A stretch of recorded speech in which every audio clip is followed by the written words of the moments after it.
Communication, communication जो है वो वेरी इंपॉर्टेंट रोल प्ले करता है। मैं मानती हूँ अच्छा कम्युनिकेशन अगर लेवल नहीं होगा एक ऑर्गेनाइजेशन में तो वर्क कंप्लीट ही नहीं होगा। क्योंकि हम मान के चलते हैं कम्युनिकेट हर बात होनी चाहिए, जो जरूरी है वो हर बात कम्युनिकेट होनी चाहिए। जो हमारे आइडियाज हैं, जो हम फैक्ट्स देना चाहते हैं या कोई भी हमारी फीलिंग्स है वो कम्युनिकेट होनी चाहिए। और उसको यहाँ कम्युनिकेट वर्ड लैटिन वर्ड से उठाया हुआ, कॉमनीज मतलब कॉमन, मीन्स कॉमन अंडरस्टैंडिंग की जब हम बात करते हैं। पर हम कम्युनिकेशन को थोड़ा डिफरेंट डिफरेंट मीनिंग से ले लेते हैं। अब डायरेक्टिंग में हम मान के चलते हैं कि हमारा मैनेजर जो है या लीडर, जिसे हम लीडर लीडर कह रहे थे, उसमें कम्युनिकेशन स्किल्स होने चाहिए। बहुत इंपॉर्टेंट है कि उसे प्रोफेशनल नॉलेज होनी चाहिए, उसका इंटेलिजेंस लेवल अच्छा होना चाहिए। प्लस वो कैसे अपने सबॉर्डिनेट्स के साथ कम्युनिकेट करता है, उनकी जो बातें हैं, उनकी जो फीलिंग्स है उनको अंडरस्टैंड करता है, वो कम्युनिकेशन से हो सकता है। तो अगर इफेक्टिव कम्युनिकेशन स्किल्स है एक मैनेजर में तो कहीं ना कहीं वो बहुत इंपॉर्टेंट रोल प्ले करते हैं। और उसी स्किल की वजह से कहीं ना कहीं जो ऑर्गेनाइजेशन के गोल्स है वो इजीली अचीव हो जाते हैं। मींस अगर आपको लगता है एक ऑर्गेनाइजेशन में स्किल्स की प्रॉब्लम आ रही है, कम्युनिकेट करने में प्रॉब्लम आ रही है, तो पहले उसे ठीक करो। फिर जब मैनेजर और वर्कर्स में कम्युनिकेशन अच्छा हो जाएगा तो कहीं ना कहीं आप देखना आपका जो भी काम है वो इजीली हो जाएगा, इजीली अंडरस्टैंड हो जाएगा। ठीक है ना। कम्युनिकेशन में बैरियर्स तभी टॉपिक दिया हुआ है क्योंकि कई तरह के बैरियर्स आते हैं। अब मान लो मेरा पढ़ाया किसी को नहीं अच्छा लगता, कोई नहीं इंटरेस्ट ले रहा, तो कहीं ना कहीं कम्युनिकेशन लेवल में है ना डिफरेंस आ रहा है।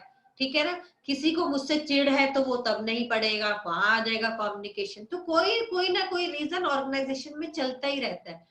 मैनेजर का अपने एम्प्लॉयज के साथ, कई बार मैनेजर इतना रूड होता है तो कम्युनिकेशन अच्छा नहीं होता। कई बार एम्प्लॉयज अपने अपने में लगे रहते हैं, अपने फायदे का सोचते हैं तो कम्युनिकेशन नहीं होता। कई बार लैंग्वेज प्रॉब्लम आ जाती है। मैं अगर तमिल की हूँ, मैं तमिल लैंग्वेज में बोलूंगी तो थोड़ा सा कम्युनिकेशन में बैड इफेक्ट आएगा। कई बार एनवायरमेंट भी बड़ा इफेक्ट कर देता है। तो कहीं ना कहीं हम कह सकते हैं कम्युनिकेशन जो है अगर आपका अच्छा है, ठीक है ना, आप जो इंफॉर्मेशन अपना देना चाहते हो, एक सेंडर से रिसीवर तक पहुंचाना चाहते हो, आप फोन पे भी बात करते हो, कोई भी डिस्टरबेंस होती है, ठीक है, जैसे हमारे नेट के थ्रू अब हम बात कर रहे हैं, इंटरनेट कनेक्शन वीक हो जाता है तो हमारा कम्युनिकेशन लैक हो जाता है। तो ये भी एक पार्ट ऑफ कम्युनिकेशन है। तो यही सब चीजें हम इसमें पढ़ेंगे। तो एक अच्छी सी डेफिनेशन आपके ग्रीन कॉलम्स में दी हुई है नीचे। Communication is a sum total of all the things, हम कह सकते हैं, one person does when he wants to create understanding in the mind of another। जब हम किसी के माइंड में कुछ समझाना चाहते हैं, कुछ बताना चाहते हैं, उसे आप क्या कहोगे? एक पर्सन से जब दूसरे पर्सन तक एक चीज जाएगी, मैंने आपको कुछ समझाया, आपके माइंड ने वो बात रिसीव करी, आपके माइंड ने वो बात आपको अपने वे में समझाई, ठीक है ना। तो ये कोडिंग और डी कोडिंग के थ्रू एक दूसरे को अपनी बात समझा पाते हैं। तो कम्युनिकेशन हम कह सकते हैं it involve systematic and continuous process of telling, listening and understanding. बताना, सुनना और फिर अंडरस्टैंड करना। एक जना ही बोलता रहे तब भी कम्युनिकेशन वीक हो जाता है। तो सुनना भी है, समझना भी है और बात भी रखनी है, मतलब हर चीज इंक्लूड है कम्युनिकेशन में। सेकेंड हम पढ़ लेते हैं, communication is a transfer of information from sender to receiver with the information being understood by the receiver. Communication वो ट्रांसफर ऑफ इंफॉर्मेशन है जो एक सेंडर, सेंडर या कौन है, मैं हूं, रिसीवर कौन हो, तुम हो जो रिसीव कर रहे हो, वो इंफॉर्मेशन जो तुम चाहते हो। अगर कोई चीज तुम नहीं चाहते, तुम्हारा इंटरेस्ट नहीं है, वो तुम नहीं सुनोगे, तो वहां कम्युनिकेशन लैक हो जाएगा। कुछ बातें तुम बताओगे, मैं नहीं इंटरेस्ट लेना चाहती तो शायद मैं नहीं सुनूंगी, ऐसा होता है, हम ध्यान नहीं देते उस बात पे। तो कहीं ना कहीं सेंडर और रिसीवर अगर दोनों सुन रहे हैं, दोनों समझ रहे हैं, अंडरस्टैंड कर रहे हैं, तभी वो कम्युनिकेशन बेटर होगा, नहीं तो नहीं होगा, तभी वो इंफॉर्मेशन पहुंचेगी। नेक्स्ट आ जाती है, communication is a process by people create and share information with one another in order to reach common understanding. वही चीज रिपीट है, जहां आप क्रिएट और शेयर करते हो अपनी इंफॉर्मेशन एक दूसरे के साथ और कॉमन अंडरस्टैंडिंग हो जाए, ठीक है, वो कम्युनिकेशन है हमारा। क्लियर? किसी को इसके मीनिंग में या डेफिनेशन में कोई प्रॉब्लम आए? इजी है, सबको पता है कम्युनिकेशन का वैसे।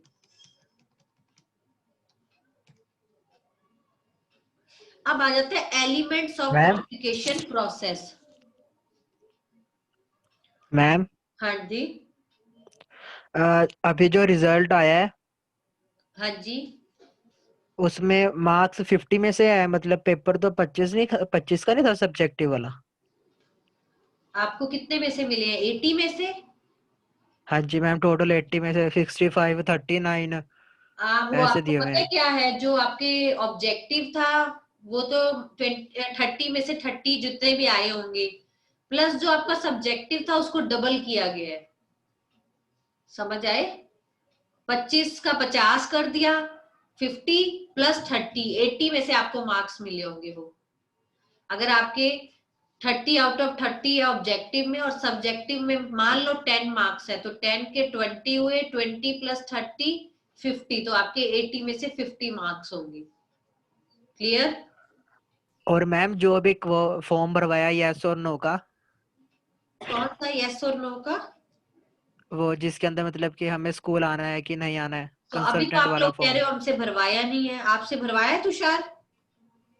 हाँ जी मैम भरवाया है। क्यों, इनसे तो भरवाया नहीं सतिंदर, और ये कह रहा है। हम मना कर दिया था हमें तो। क्या बोला? अरे कहते कि मतलब क्या कहते तुम्हारे लिए नहीं है, कॉमर्स वालों के लिए नहीं है। पता नहीं मैम, मुझे तो मैम ने दिया था वो, फिर मैंने आपने बोला भी था क्या मैं भरा है, कॉमर्स से हूँ। यस और नो? मैम यस भरा है, फिर कोई आएगा नहीं तो मैं अकेला थोड़ी ना आऊंगा। नहीं नहीं, ऐसा आएंगे, ऐसा कुछ नहीं है। चलो ये बाद में बात करेंगे, हो सकता है किस कई टीचर्स को लगी हो कोई मिसअंडरस्टैंडिंग, वैसे सबसे भरवाना था। कोई बात नहीं, वो आप वैसे बता देना टीचर्स को, इतना कोई वो जरूरी नहीं है, आप बता देना जिस जिसने आना होगा जैसे होगा। चलिए एलिमेंट्स ऑफ कम्युनिकेशन प्रोसेस करेंगे। अभी हमने बताया ये एलिमेंट्स का, जैसे मैं अभी बता रही थी, टॉपिक है नहीं, लेकिन बिना इसके समझ नहीं आएगा कि कम्युनिकेशन है क्या। तो कुछ चीजें ऐसी है जो आपको नहीं भी लर्न करोगे पर एटलीस्ट पता तो होनी चाहिए। तो कम्युनिकेशन अभी मैंने बोला प्रोसेस है एक्सचेंज ऑफ इंफॉर्मेशन, आप एक इंफॉर्मेशन एक्सचेंज करते हो। तो अब इस जो इंफॉर्मेशन एक्सचेंज करते हो इनमें कई एलिमेंट्स हैं। मैंने आपको बोला, आपने जवाब दिया, इतने पे बात खत्म नहीं होती, ठीक है ना। इसमें हमें पूरा देखना पड़ता है कि कैसे इंफॉर्मेशन आ और जा रही है हमारी, ठीक है ना। जैसे कि अब इसमें पहला वर्ड आ जाएगा सेंडर। सेंडर वो पर्सन है जो अपने थॉट्स को, अपने आइडियाज को कन्वे करना चाहता है, किसे? रिसीवर को, ठीक है। या सेंडर कौन होगा? ज्यादातर मैनेजर या टॉप लेवल होगा जो अपना मैसेज देना चाहते हैं, ठीक है। सेकंड आ जाएगा मैसेज। अब कोई मैसेज, कोई आइडिया, कोई फीलिंग्स, कोई सजेशन या कोई ऑर्डर उनके पास होना चाहिए जिसे वो कम्युनिकेट करना चाहते हैं। तो सेकंड इज सेंडर पहले होना चाहिए, तो सेकंड इज मैसेज। थर्ड है एनकोडिंग। एनकोडिंग एक प्रोसेस होता है जो आपके मैसेज को कन्वर्ट करता है सिंबल्स में। मान लो मैं आपको पिक्चर दिखा के ब्लैक बोर्ड पे गेस्टर्स के साथ, अब क्लास में मैं बोल रही हूँ और मुझे डांटना है, तो ऑब्वियस है डांटना है तो मेरा गुस्से वाला फेस होना चाहिए जिससे आप समझ जाओ। और अगर हम हंस रहे हैं, जोक सुना रहे हैं, स्माइल दे रहे हैं, तो स्माइलिंग फेस होना चाहिए। तो आपके गेस्टर्स कह सकते हो, आप अपने वर्ड्स के, आप अपनी पिक्चर्स दिखा के अपने जो भी मैसेज है उसे कन्वे कर सकते हो। फिर आ जाता है मीडिया, किसके थ्रू करना है? फेस टू फेस कर रहे हो, अब यहाँ हम किसके थ्रू कर रहे हैं? थ्रू इंटरनेट कर रहे हैं, फोन कॉल भी करते हैं, रिटर्न फॉर्म में भी करते हैं। तो किसी के थ्रू भी सेंडर जो है अपना मैसेज एनकोड करके कोई भी मीडिया चुन सकता है। मीडिया एक पाथ है जिसके उस वे पे जो मैसेज है एनकोडेड वो ट्रांसमिट हो जाएगा रिसीवर तक। अब मैंने तो भेज दिया, मैंने यहां से वर्ड बोला और आपके पास चला गया, अब आप उसी एनकोडिंग मैसेज को डी कोड करोगे। मीन्स ये प्रोसेस है जो आपने एनकोडिंग सिंबल्स भेजे थे।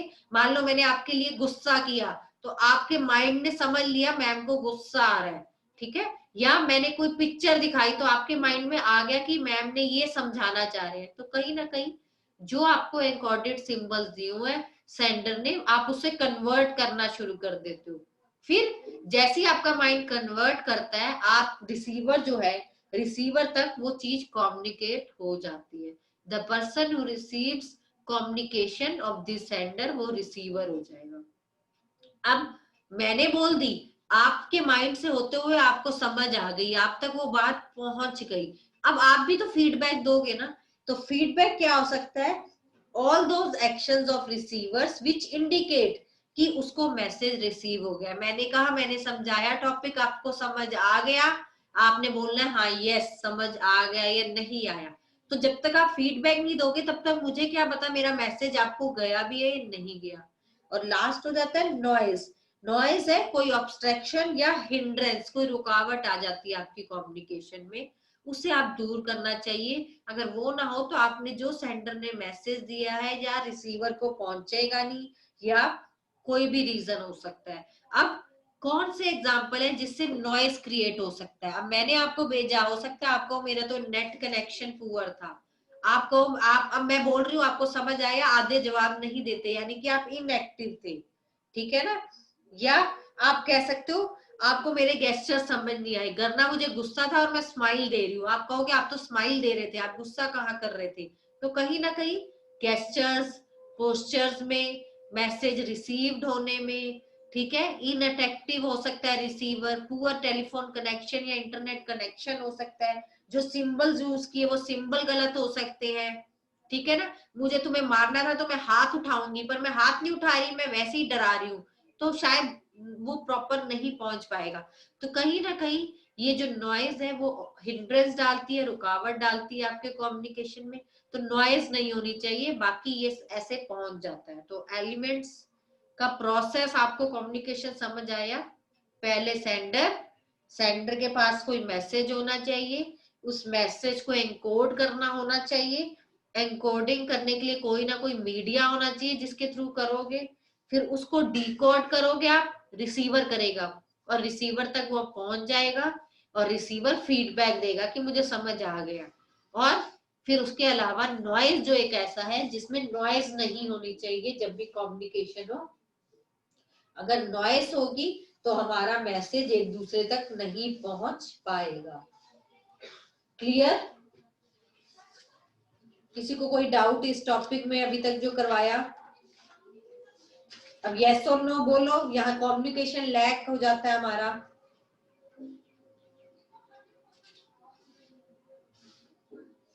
ठीक है मैम। हाँ,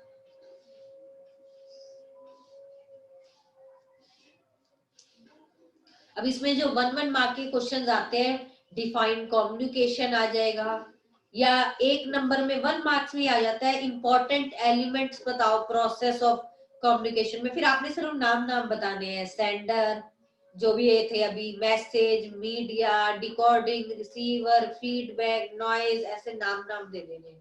फिर इसमें अलग अलग भी आ जाता है, डिफाइन एनकोडिंग, ठीक है ना, define the role of media. अब यहाँ रोल ऑफ मीडिया क्या था, कोई बताएगा मुझे? In the process of communication में रोल ऑफ मीडिया क्या है यहाँ पर? मीडिया को आप चैनल भी बोल सकते हो। मीडिया का रोल क्या है? जो भी मैसेज दिया है उसको एनकोड करके रिसीवर तक पहुंचाए। टेलीफोन भी हो सकता है वो, ईमेल भी हो सकता है वो हमारा, ठीक है ना, वर्बल भी हो सकता है फेस टू फेस जब करते हैं। फिर डीकोडिंग क्या होता है? उसको वापस ट्रांसलेट करना जो एनकोडिंग मैसेज आया था, ठीक है। मैंने मान लो तमिल में बोला, आपको समझ नहीं आया, हमने बीच में एक पर्सन रखा हुआ है जो आपको वापस इंग्लिश या हिंदी में बता रहा है, आपको फिर समझ आएगा, आप फिर जवाब दोगे। तो कहीं ना कहीं ये हो जाएगा हमारा डीकोडिंग करना। इसके अलावा आ जाता है व्हाट इज नॉइस। अब नॉइस क्या है?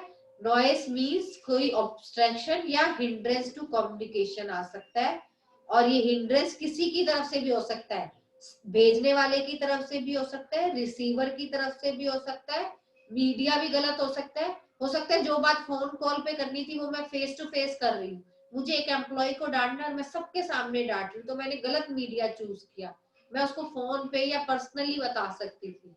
तो नॉइज में ध्यान रखना है। अब इसमें आ जाता है name the element of directing which is fundamental to all group activities. ये इंपॉर्टेंट है, कौन सा एलिमेंट है डायरेक्टिंग का जो वेरी इंपॉर्टेंट फंडामेंटल है सारी ग्रुप एक्टिविटीज के लिए। तो ये आ जाएगा कम्युनिकेशन। अभी कम्युनिकेशन कर रहे हैं इसलिए तो इसी पे रिलेटेड होगा। तो ये हो जाता है कम्युनिकेशन एक इंपॉर्टेंट एलिमेंट है डायरेक्टिंग का, जिसमें सारी ग्रुप एक्टिविटीज को आप एक साथ जोड़ लेते हो। ठीक है ना, क्लियर है यहाँ तक? Yes ma'am. अब इसमें अगला आ जाता है हमारी इंपॉर्टेंस, जो कि हमारी कट हो चुकी है। लेकिन नॉर्मली अगर आपसे पूछा, ये देखो ये पूरा बना हुआ है, इसमें सेंडर ने मैसेज दिया, एनकोडिंग हुआ, फिर मीडिया के थ्रू उसने डीकोड करके रिसीवर तक पहुंच गया। अब बीच में नॉइज होगी तो फिर कुछ नहीं होगा, और रिसीवर को जो मिला है वो फीडबैक दे देगा सेंडर को, पर नॉइज नहीं होनी चाहिए। नॉइज से हर चीज खराब हो जाएगी।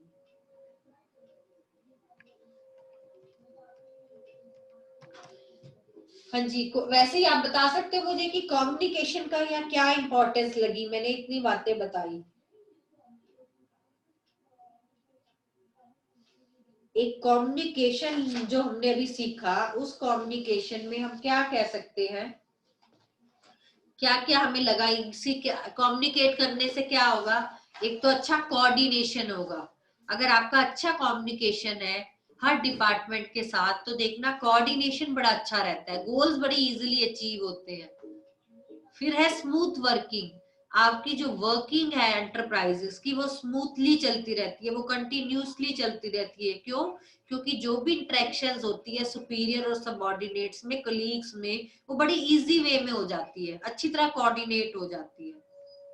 अच्छे कम्युनिकेशन की वजह से डिसीजन मेकिंग जो है वो फास्ट होती है और राइट डिसीजन लिए जाते हैं। आपने ऑर्गेनाइजेशन में देखा होगा, जहां अच्छा कम्युनिकेशन नहीं होगा ना, वहां हमेशा गलत डिसीजन होते हैं, वहां ठीक से डिसीजन ही नहीं ले पाते। अच्छा कम्युनिकेशन लेवल में मीनिंगफुल और राइटफुल डिसीजंस लिए जाते हैं। फिर है मैनेजरियल एफिशिएंसी भी इंक्रीज करता है। मैनेजरियल एफिशिएंसी कैसे इंक्रीज करेगा? जो मैनेजमेंट है वो अपने गोल्स बता देती है, वो बता देती है ये रिस्पॉन्सिबिलिटी है, ये परफॉर्मेंस आप सबने करनी है। पर क्लैरिटी कौन देगा? एक मैनेजर देगा। मैनेजर जब अच्छी तरह कम्युनिकेट करेगा अपने सबऑर्डिनेट्स को, अपने टास्क समझाएगा, तो देखना गोल्स भी अचीव हो जाएंगे और एफिशिएंसी लेवल भी इंक्रीज हो जाएगा। और इससे कोऑपरेशन और इंडस्ट्रियल पीस आएगा। आपने देखा होगा टू वे कम्युनिकेशन होना बहुत जरूरी है। अभी हम ऑटोक्रेटिक में देख के आए, वहां वन वे कम्युनिकेशन होता है। ठीक है, वहां लीडर अपनी बोलता है, दूसरों की नहीं सुनता, तो वहां पर कम्युनिकेशन में बैरियर्स काफी आते हैं। इसलिए कहा जाता है हमेशा टू वे कम्युनिकेशन होना चाहिए, सबको एक दूसरे की बात समझनी चाहिए, क्लैरिटी होनी चाहिए वर्क में, प्लस सबको अपनी फीलिंग्स, अंडरस्टैंडिंग जो भी वो समझाना चाहते हैं वो आपस में इजीली हो जानी चाहिए। इसके अलावा है इफेक्टिव लीडरशिप होती है। अच्छा कम्युनिकेशन हो तो वो अच्छी लीडरशिप को दिखाता है। एक लीडर जो है वो डायरेक्ट करता है अपने सबऑर्डिनेट्स को, उनको लीड करता है।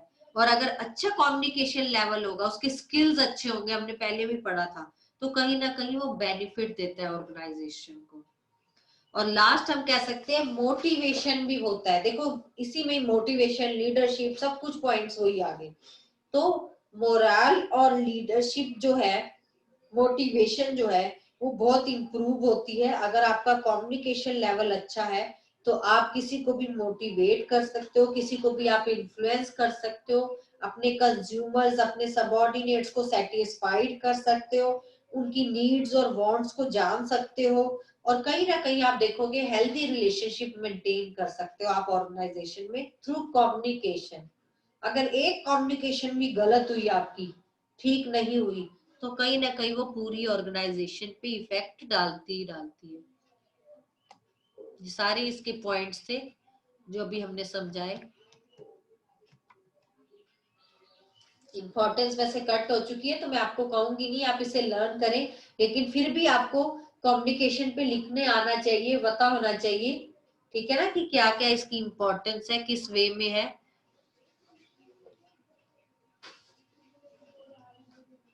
नेक्स्ट आ जाता है हमारे जो है इसमें टाइप्स, एक तरह के कह सकते हैं। कम्युनिकेशन 2 टाइप्स की हो सकती है, फॉर्मल और इनफॉर्मल। अब फॉर्मल क्या है? जब एक ऑर्गेनाइजेशन टू ऑर्गेनाइजेशन या ऑर्गेनाइजेशन की बात हो रही है, ठीक है, वहां ज्यादातर फॉर्मल चलता है, पर ऐसा नहीं है कि क्या ऑर्गेनाइजेशन में इनफॉर्मल नहीं चलता, वो भी चलता है। अगर हम एक स्कूल की बात करें, स्कूल एक फॉर्मल ऑर्गेनाइजेशन है, वहां ऑर्गेनाइजेशन के थ्रू आप कम्युनिकेट करते हैं, आप टीचर्स के साथ, प्रिंसिपल्स के साथ कम्युनिकेट करते हो, ठीक है ना। पर यही चीज ऐसा नहीं है कि वहां आप पर्सनल भी हो जाते हैं, ठीक है ना। कोई बीमार हो जाता है, कोई कुछ भी रीजन होता है, कोई फैमिली प्रॉब्लम्स आ जाती है, तो टीचर्स पूछती है ना। ऐसे ही सेम ऑर्गेनाइजेशन में होता है। माना जाता है कि जो कम्युनिकेशन है वो फॉर्मल और इनफॉर्मल दोनों होता है, ठीक है। पर कुछ चीजें हम मान के चलते हैं फॉर्मली ही चलनी चाहिए, तो वो बेटर रहती है ऑर्गेनाइजेशन के लिए। तो पहले तो आपको पता हो कि फॉर्मल ऑर्गेनाइजेशन है क्या, वो जो फॉर्मली चैनल्स के थ्रू हो। अब एक बात मैं आपको फॉर्मली बता रही हूँ, ऐसा होगा वैसा होगा, ऐसा करना है, पढ़ना है, ये है। दूसरी तरफ मैं पर्सनली भी आपको समझा रही हूँ, तो वो क्या होगा, है तो हम फॉर्मल के ही स्टूडेंट टीचर, लेकिन अगर आपको पर्सनली कुछ अलग से समझाया जा रहा है, कुछ बताया जा रहा है, हो सकता है अपनापन करके बताया जा रहा है, वो इनफॉर्मल कम्युनिकेशन है। तो हर ऑर्गेनाइजेशन में दोनों तरह का चलता है, ठीक है। पर मिक्स नहीं कर सकते आप। हम मान के चलते हैं एक पर्टिकुलर डिफाइंड रोल होते हैं, एक पर्टिकुलर डिफाइंड लिमिट होती है, एक पर्टिकुलर चार्ट है कि आपने इसके रह के इस यूज में करना है, तो वो आपका फॉर्मल कम्युनिकेशन हो जाता है। और ये हमेशा 2 वे होता है। टॉप लेवल अगर अपने मिडिल लेवल या लोअर लेवल को कम्युनिकेट कर रहा है, तो वो भी तो कम्युनिकेट करेंगे ना। उनकी कोई सजेशन हो, उन्होंने कुछ बताना हो, वर्क से रिलेटेड कोई प्रॉब्लम्स हो, तो वो भी कम्युनिकेशन करेंगे।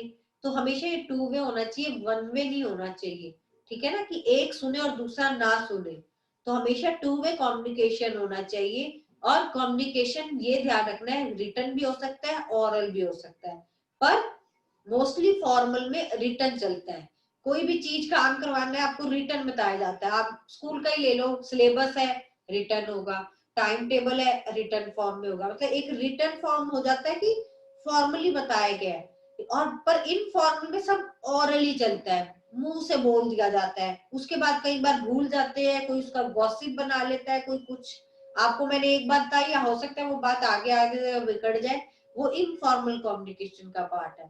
तो ध्यान रखना है, फॉर्मल में ओरल और रिटन दोनों फॉर्म हो सकती है। और इनके ज्यादातर जो भी कम्युनिकेशन होता है वो रिटन फॉर्म इसलिए होता है ताकि फ्यूचर में रेफरेंसेस के लिए आगे यूज किया जा सके, ठीक है।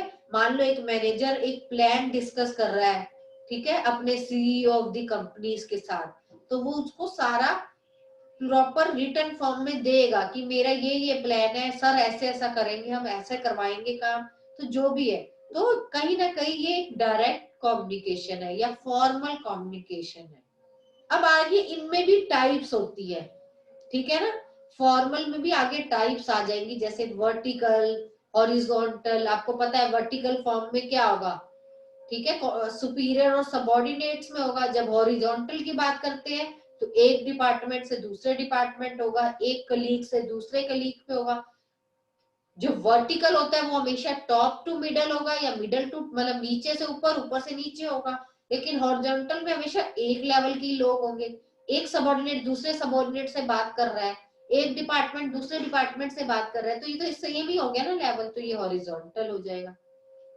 अब इनमें भी आगे नेटवर्क्स आएंगे, ठीक है ना, वो हम इनकी डिटेल आगे आगे करते जाएंगे। इनमें आगे नेटवर्क्स आ जाएंगे, फॉर्मल और इनफॉर्मल, ये बहुत इंपॉर्टेंट टॉपिक है। ऐसे एक फॉर्मल और इनफॉर्मल ऑर्गेनाइजेशन होता था ऑर्गेनाइजिंग के चैप्टर में, वो कट कर दिया इन्होंने, वो भी काफी आता था, वो तो बहुत बार आता था। अभी ये कम आता था, पर ये भी अब आएगा, अब इसमें दे दिया तो ये आपके देखो ये बने हुए डायग्राम से, इस डायग्राम के साथ हम इसको करेंगे। ये बने हुए ना, ये गॉसिप, प्रोबेबिलिटी, ये इनफॉर्मल के पार्ट्स हैं। तो ये डायग्राम्स आपको बना के, ये इनफॉर्मल के नेटवर्क्स हैं, ये फॉर्मल के ऊपर दिए होंगे हमें। ये दिया हुआ है फॉर्मल के नेटवर्क्स, इनको हम डिटेल में करेंगे। ये डायग्राम भी आपको साथ में बनाने पड़ेंगे।